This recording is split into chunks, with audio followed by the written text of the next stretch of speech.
I used to be one of those kids who would go into the library and try to compete for a world record in terms of how many books I could read over the course of the summer. I even got my name on the wall. Bro, like, why did they tell me to read such shit books in school, bro? They always try to teach me history and shit. Bro, my ass is not trying to learn history. Then I got introduced to the world of laptops and YouTube. And let me tell you, it is so much less brain consuming to watch a YouTube video than read before you go to sleep. Honestly, I think I really stopped reading because okay, don't tell anyone else this, but genuinely, I thought there was no fiction adult books. Like, I thought that just ended with children, and when you became an adult, you would have to just like read books on like accounting and stocks and health and fitness. Like, bro, I do not care about health and fitness and accounting. But then when I went to the library the other day, I was like, damn, they have this whole section. Honestly, to be fair to myself, like, it was hidden in the back, right? Like, where no one shall see. But it was there, and there were a lot of books, so I was pretty pleased with myself. Yeah, I bet you seen a money spread, but you never seen a knowledge spread. I had a problem. I had a serious problem, but it contributed to my ability to read over the course of my life.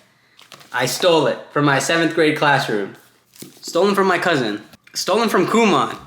This is not my book. I think my sibling stole this from someone. Another stolen book from my high school.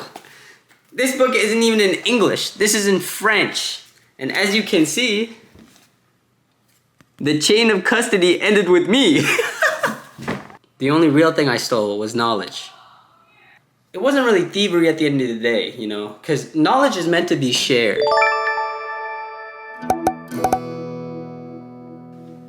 I didn't want to go into it like searching for a book like online and finding reviews and looking for the greatest book possible.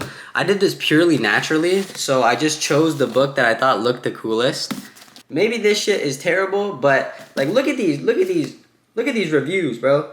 Get ready to fall in love with Terrain and Luca in one of the best fantasy debuts I've ever read. Matt Wallace. Bro, Matt Wallace said this is one of the greatest fantasy reviews of his time, bro. High adventure on a human scale. Don't miss it. Alex E. Harrow. Bro, clearly Alex E. Harrow knows what they're talking about. You know what I'm saying? Look how satisfying this is.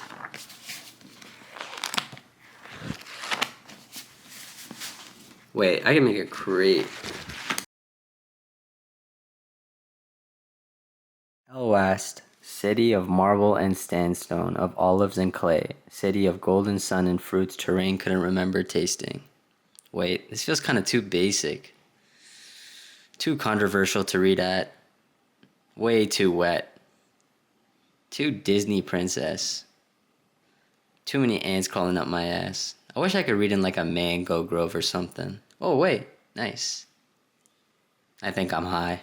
Currently, where I throw my old chalky clothes. But in the future, the most comfortable spot to read in the whole world.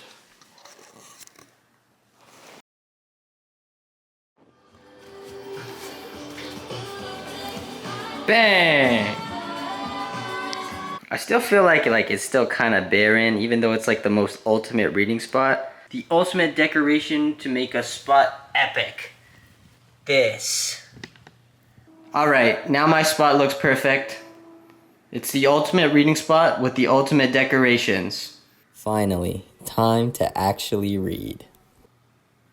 They sat on wood and hide stools. The dying, and another Kazali at the fire. Both nations have lost too many good bread, too many children. Gil sniffed his friends and lovers. So she leaned over in the air to the Baldarian throne, ran a finger around the curve of her ear, making Terrain shiver.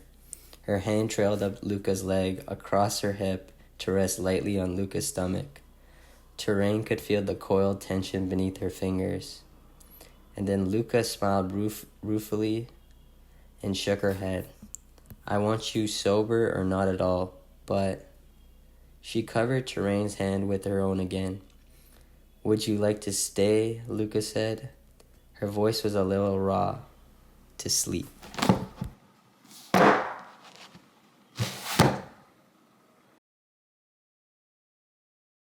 it, right? But it was interesting. It was like kids that were torn away from their homes and used as child soldiers were sent back to the places they were torn away from. And now they have like this huge identity crisis because on one hand you got the people who stole you away and raised you and forced all these values into you.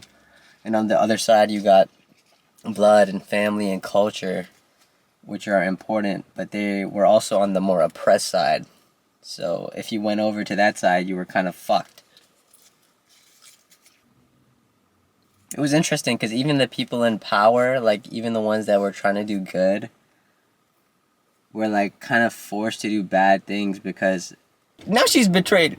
She's betrayed the fucking princess, Baldair, the Khazals, bro, the rebels. She betrayed fucking everyone. You know what the fuck she does? You won't believe what the fuck she does. She tells everyone to... You know, the two magic lesbian queens, like, literally fucking... They just solo fucking win. She betrayed everyone, but in her head, she felt sorry for them. But she never outwardly told anyone, oh, fuck, my bad. Any brain power other than fucking throwing hands on the battlefield, I felt like she was a moron, bro. I don't think I engage with media critically enough to, like, always understand, like, what the fuck is going on. Like, I'm not someone who, like, highlights sections of books to understand the phrase and, like, hits the Shakespeare, bro. Like, the fart up his ass, what does that mean to the context? This is... I don't know, I thought it was a great book. Frustrating sometimes, but I guess that's, like...